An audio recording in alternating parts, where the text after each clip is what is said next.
Coming up on Help Before You Sell. Those are kind of micro adjustments based on the feedback that you're getting. You might be committing to 3 to 6 months of podcasting because you know that 1 month isn't going to prove anything. But over 6 months, you're going to get some real data.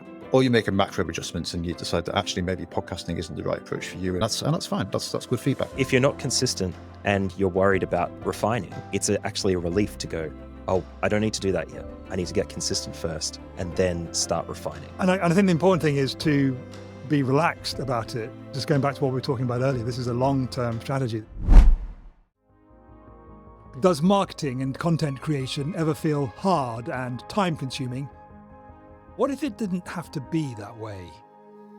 Join Rob Drummond, Matthew Bliss, and me, Pete Daly Dixon, your ideal companions on the journey to a value-first approach to business growth, here on Help Before You Sell.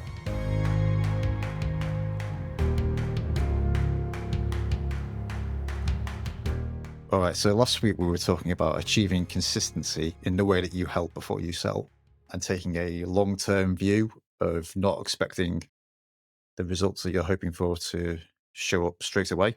However, as you show up consistently, there are going to be some refinements, there are going to be some course corrections. Some of those may be minor, some of those may be major. And I wanted to just explore that today a little bit because my background is as an ads manager. And actually running tests and running optimizations is part of the daily grind for managing ads. It's part of the gig in terms of within an ad campaign, you would have multiple ad groups, you'd have multiple ads, you test multiple messaging, and there's lots of, so really at each stage in the process, you're kind of running tests to optimize, well, what works best at the ad level, which ads work best, which ones generate the highest number of clicks and hopefully the right clicks. Then on the landing page, which so you might have 2 versions or 3 versions of the landing page, which one generates the most number of opt-ins or sales. I don't think that level of thinking is often applied as much to the way that you might be nurturing contacts, helping contacts before you sell them. And maybe there's some slight differences because in an ad campaign, a lot of the testing is done in parallel. So at the same time, so you'll have 2 versions of, say, an ad that run at the same time. So you've got version A and version B that run in parallel, and then you're measuring side by side. Well, you can see, well, what's the difference in performance? And you can apply some analytics to ask, well, is the difference in performance statistically significant to, say, a 95% confidence interval? Depending on how you're helping before you sell, I think there is a degree of that.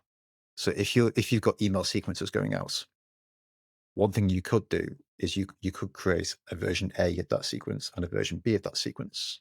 And then every time a contact opts in, there's various ways, and depending on the email platform that you're using, maybe you feed them into one automation or another, or maybe you give them tag A or tag B, and that triggers a different sequence. And you then measure, okay, so you've put 100 or 200 contacts through the sequences.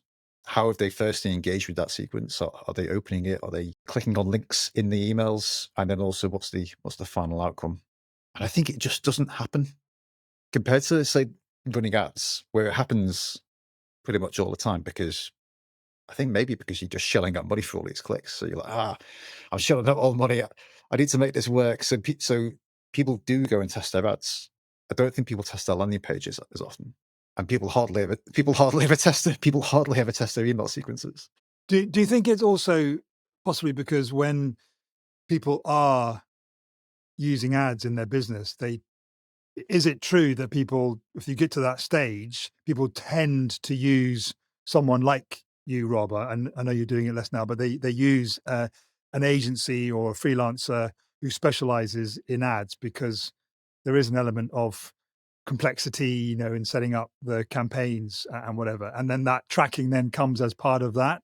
Whereas on the email and landing page, that's possibly something which a small business owner is able to do themselves. But then the tracking of it, that adds a level of complexity, which is like, no, that's not me. Do you think there's any part of that in there or not?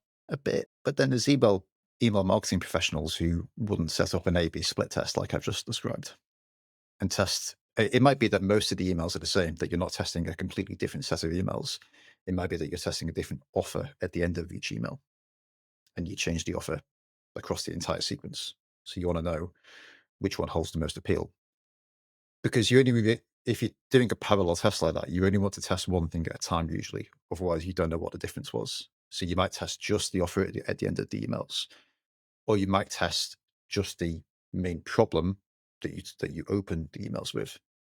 So for our purposes, it might be that we have a version of the 7-day podcasting crash course where the main problem that we bang on about is that marketing is hard and time consuming, and a version B where we talk about a different problem, and Technical problems, yeah, maybe. yeah, exactly, yeah, the technical headaches, the technical overwhelm, and one of those problems is going to. I mean, it might be sometimes you create these tests and actually you see quite similar performance. And so, well, maybe that variable didn't matter as much as I thought. I have a musing from the podcast industry, if that's not an interruption, Rob. Podcasting itself is in a very weird position at the moment where when one considered oneself a podcaster, they edited episodes, they recorded content, and they released that content on RSS feeds. The people that get hired in to do that stuff have historically been considered people who edit content, like myself, people who can produce, like do scripts or organize information, do research, whatever, and people who upload, schedule, potentially market the content. Whereas I think now there's room for, as the technical side disappears, like editors are now starting to end up in a lull where not enough work is available. They're charging less and less to make sure they can get work. And so more jobs become more attractive for podcast professionals to go. And one of the ones upcoming will be analysis, analytics, and feedback. The ability for someone with the expertise to look at the result of releasing a podcast episode, wherever that is, and give the podcaster, the host, the owner, actionable insights based on what they see and recommendations for them to A/B test. Because the A/B and the feedback and integrating that feedback is a longer process in podcasting than it would be for ads marketing. But it is currently something that podcasters don't do actively. And if they do it, they don't necessarily do it well. The herald of downloads say everything about the success of your podcast. Everyone now knows that downloads aren't the metric that shows your success. But then they don't know where the rest of the conversation goes. At the moment, it's listener retention, but RSS and audio isn't equipped to do that very well at the moment. So I can kind of see where Peter's coming from, saying, do you hire that out? And is that why it's easier to do? Like seek the expertise from someone else that can do this adequately for you? Because the podcaster, at least, wearing all the hats, they don't have, like, the analytics gets thrown to the side. It's deprioritized to the point where it's almost irrelevant to their process. I just want to put is it a caveat? I don't know. I just want to make the conversation's gone quite technical. I want to make sure that the listener understands that this focus on refinement is about you helping more people. Because if you just have one email sequence and you don't know whether a different email sequence might get better engagement, and obviously with engagement you've got people engaging, you got people responding to what you're saying, it means you are helping more people, and the more people you help, the more opportunity you have to sell. So this isn't refinement just as a As a job. theoretical intellectual sort of masturbatory exercise. This is about doing what's necessary to help as many people as you can before you sell to them. That's the work, because why we do something is as if not more important than what we actually do. And my starting point with this was I don't want people to just think about this in terms of A/B parallel split tests. I think when we talk about optimization and testing, that's kind of where my brain goes to, but maybe that's just my ads background. But actually, in terms of your strategy of how you help, you're probably going to be testing in sequence, not in parallel. You might be committing to 3 to 6 months of podcasting because you know that 1 month isn't going to prove anything. But over 6 months, you're going to get some real data. And then you're going to make one of two types of adjustments. You're going to either make a micro adjustments, which is to carry on podcasting, but maybe with a difference in strategy. Maybe you introduce a few guests onto the podcast. Maybe you change the length of the podcast. Those are kind of micro adjustments based on the feedback that you're getting. Or you make a macro adjustments and you decide that actually maybe podcasting isn't the right approach for you, and maybe you need to pursue a webinar strategy, for instance. And that's fine. That's good feedback. But you got this sequence, this in sequence approach. I think something that probably prevents refinement from happening is because we're pouring a lot of ourselves into the helping process. It's hard to maintain a kind of stoic, detached outlook on. It's hard to take it personally when it doesn't when it doesn't work, and that's kind of what you have to try and do. It's easier when you're doing it for someone else's business because it's not that you care less about it. It's just that you've got a degree of detachment from it, and that's just something to keep an eye out for. That it's maybe worth going into this on the understanding that you're definitely going to make some micro adjustments, and you might make some macro adjustments as well. You might find that a different channel that you didn't think would work actually works a lot better, and it's only by interacting with your audience on an ongoing basis. I wanted to point out something that you're doing with your Not a Straight Line podcast piece is that one of the adjustments that I've seen you make is that after you have a so I guess we should probably say that Not a Straight Line is an interview driven podcast where you're having conversations with people about their Not a Straight Line journey. But what you've started doing is straight after the call, asking them for a testimonial video. That's an example of a micro adjustment based on the kind of feedback that you're seeing. Like we didn't plan that at the start because we couldn't have done. And it's almost like I'm if I can be an example for anyone, I'm glad that I made that adjustment 2 conversations in. So you were the first conversation I had for the podcast. I didn't ask you. Ed Dale was the second. I didn't ask him. And just there was something clicked in my brain that after the third conversation, I just asked the guest to look at the camera and just talk for 30, 60 seconds about their experience of being in conversation with me. I didn't know how it would be used later on. But now I've got a booking page for people to come on the podcast, and it's just like I've let the testimonials do the selling, if you like, because what other people say about you is far more impactful than what you say about yourself. Yes, but you're right. It was an adjustment, and there's also been adjustment of format as well. I've started to realize that the space that I create for people is an opportunity for them to demonstrate their real value, because people's real value is themselves, and people are themselves in conversation. So I've started to, like, for example, what one question would you ask the listener to help them or whatever, just to start to give my guest a space to demonstrate their value and their expertise. And that's a sort of micro course adjustment, if you like. Yeah. Is that the sort of thing you're talking about? Yeah, that's great. And I think another thing that's become apparent to me as well is that by going through this process of helping, as you do, by having conversations with people, it's actually spawned other opportunities for unexpected product developments. Because we're now asking, well, could that conversation that you're having with someone, could that actually be a product? We didn't know that at the start. No. And that's the feedback loop in action. And it's being willing and having the openness to kind of listen to that feedback loop, because there will be positive opportunities that come out of it in terms of new products that you hadn't thought of that you might be able to introduce. But then maybe also things that you might need to stop doing that you maybe don't want to stop doing because you like doing them. But if it's ultimately not working, I think podcasting's quite a good example of this, isn't it? Where the metrics are a bit flaky. But it does beg the question that you've used the phrase a few times, if it's not working. But what's not working? I mean, if you're showing up, going back to that conversation we're having about Jason Lester's email before we hit record, Rob, if you are showing up and you're adding value, and if you are recording a podcast, either solo episodes in conversation with someone else, we've already established that's the most effective way to record solo episodes, or conversational interview format like I do. But ultimately podcast episodes recorded in conversation. If you are consistently showing up and you're adding value through those conversations that you're having, then what can't work? I think there's a few ways it can't work. I think it can't work if there's no engagement. If you're just really talking to yourself and you're kind of missing the mark.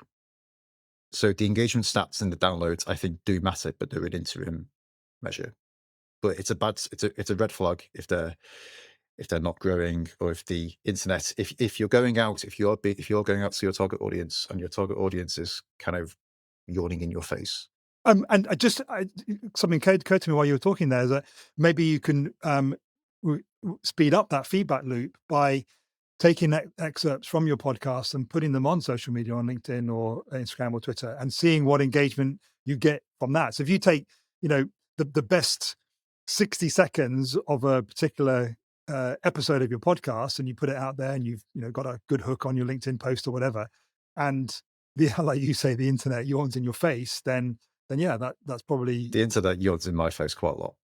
It does on social media. It's what it's trained for, I think, these days. It's trained to beat you down. I have a very good example for a client that I have that I acquired last year. Being an expat in Ireland, it was very specific material to that, and their success has driven up since they signed on with me, which is a feather in my cap, of course. But they're in the unique position now where they have seen success. One of their key metrics that I analyzed over the tax return period in about September to December, because the tax year in Ireland is January to December, like the full year. They've been active as a podcast since the end of 2022, I think, not with regular episodes. The last 4 months of last year accounted for 21% of their overall lifetime downloads for that show, for that tax period. And the success and the engagement is shown through the numbers by connecting that there are always more listeners than there are. No, sorry, there's less listeners than there are downloads. There are never no downloads on any episode across any month. And the monthly downloads across the catalog of episodes continues to grow. That tells me 3 things. And this is the refinement stage, when you know you're going in the right direction, by the way. That anyone who listens is looking for more episodes. Anyone who listens is staying because they are the audience that they're hunting for, and that they are happy with the quality of the content because they are looking for an older episode, potentially, than the one they just listened to look for more information that's relevant to them. And they are continuing to grow as a podcast. And it is really enlightening to see that it's going in the right direction and the right people are finding it. But that's what refinement yields when done well in podcasting land. I think what that potentially indicates, those metrics, is that they are expanding their waiting audience of people who might well buy in the future. And that's an asset. It is a huge asset because this particular group of people are expats or repatriates looking to return or move to Ireland. And they can be people in Ireland that are already there as these expats that have moved, or they can be from any other country. And I wouldn't be surprised if 50% of the overall downloads for the end of last year came from the US because of the political situation that they're in or were in around the elections. So it's a very unique opportunity that they're in to make an offer or, generate more value for customers potentially through the podcast. So what are some clear action steps, takeaways from this episode so the listener has got consistent in the last week since they listened to the last episode? But they've got good intentions. That's an element of consistency in showing up, either recording podcast episodes or putting stuff out on LinkedIn or whatever. What are some really clear action steps to move towards this refinement piece? So I think the answer to your question earlier of, is it working? The 3 things I had in my mind were, firstly, is it building engagements? as in looking at some of the engagement metrics that we've just been talking about, the downloads, listens, the time that people listened for, etc., etc. Are they going in the right direction? For emails, it's correlating open rate. Open rates, yeah, open rates, delivery, open rates. Webinars, it's people booked on versus showing up. Yep. Watching versus replays. For sales, for one-on-one calls, did they show up to the call? It doesn't have to be very complicated. So engagement was the first thought. Momentum was the second thought I had, was, is what you're doing creating other product ideas, other opportunities, other things that you hadn't thought of that weren't expecting? That's another good sign. And then the third thing is obviously sales and new business. And it should be that over a 6-month period, hopefully you sign up at least one client who comes through. And it's hard to tell, isn't it? Because you can't always go and say, well, have you been listening to the podcast? But sometimes they come through and they just be like, I was on a train the other day and I listened to 17 episodes back to back. And I'm like, did you? it's a long train ride. Yeah. Well, yeah. Or a very long flight or whatever it was. But yeah, I mean, that should happen at some point. If you're doing it on a long-term basis and you're seeing the momentum, you're seeing the engagements, you should see some business coming out of it. And if you've got the engagement and the momentum, but not the business, then it's probably not a macro adjustment that you need. It's probably just a micro adjustment. So maybe the offer's wrong. Maybe the next step is wrong. Something isn't quite clicking into place, or people don't feel clear on how to move forwards. And I think the important thing is to be relaxed about it. Just going back to what we were talking about earlier, this is a long-term strategy. This is not, if you need quick business, then keep doing that other stuff that you're doing to, generate that quick business. But this kind of long-term stuff can have a more relaxed, calm approach to it. Okay, so I'm not getting as much engagement as I wanted on LinkedIn by posting what I think are good excerpts from my podcast episode. So don't throw the baby out of the bathwater and delete your LinkedIn profile. Nuke everything. Yeah. or stop doing your podcast or whatever it is. It's like, yeah. think about refinement. Think about that kind of, the old thing that a 747 or the 777s now, aren't they? 747s have been retired, is off course 99% of the time, flying from London to New York. It's that constant feedback from the navigation system that makes sure you get to where you want to get to. And that's basically what we're talking about here, isn't it? It's that continual refinement to get to where you want to get to. My other thought was that if there is an opportunity to do some parallel testing, and maybe if you're doing one-to-one meetings, maybe that's having 2 versions of the meeting booking link where you position the meeting in a different way. One's a discovery call, one's a problem-solving call, for instance, or that's another very simple parallel test that you can set up quite easily. So I just asked a question, and then you Rob, you answered a question which I asked earlier. So now you got a chance to answer the question which I did just ask, which is, what are some real practical action steps to move towards refinement? Well, it's pretty much as I've just said. It's keeping an eye on those 3 elements, keeping an eye on the engagements, keeping an eye on the momentum, keeping an eye on your results. It's then also looking out for opportunities to test in parallel, keeping track of what you tested, what's worked. It's worth maintaining a testing document just so you have ideas of things that you might test or change. And then I think when you do run a test, make a note of what the outcome was, because if nothing else, you'll probably forget. And if you do have a team, then there's no way your team are going to be able to second guess the things that you've been thinking as well. So having a testing log is actually a really good way, and it also encourages a degree of detachment about it as well. That's what I was going to say. Like as a specific, like, practical thing, write things down, and when you have a thought about a thing that you're looking at, write it down, and then on that reflective action that you take later, connect those ideas together to create. Like, you don't have to be a data scientist to make this stuff happen. Like, Peter the savant does it on the fly in the middle of a podcast recording, which is ultimately what you want.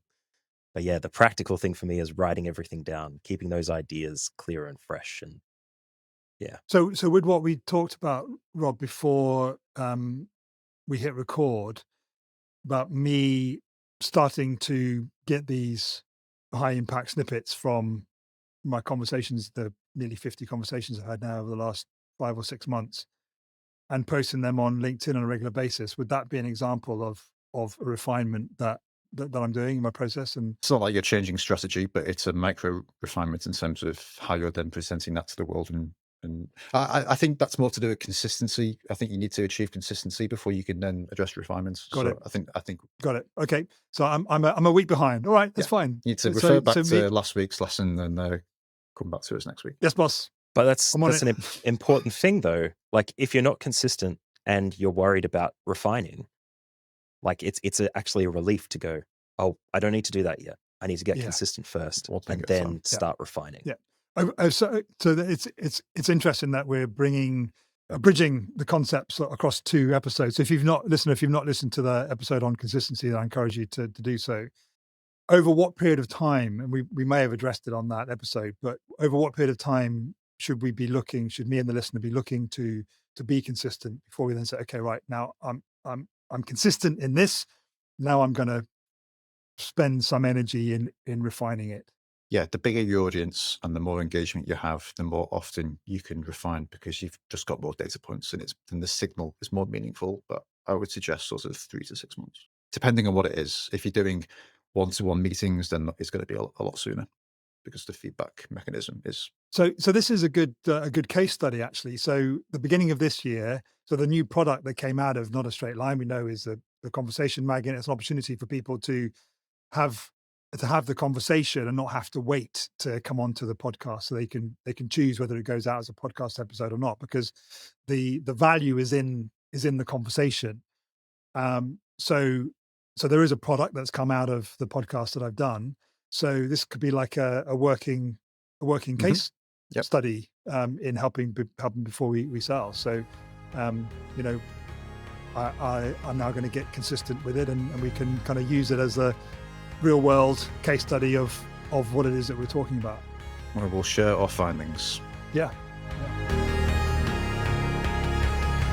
Thanks so much for listening to this episode of Help Before You Sell, sponsored by Activate Your Podcast.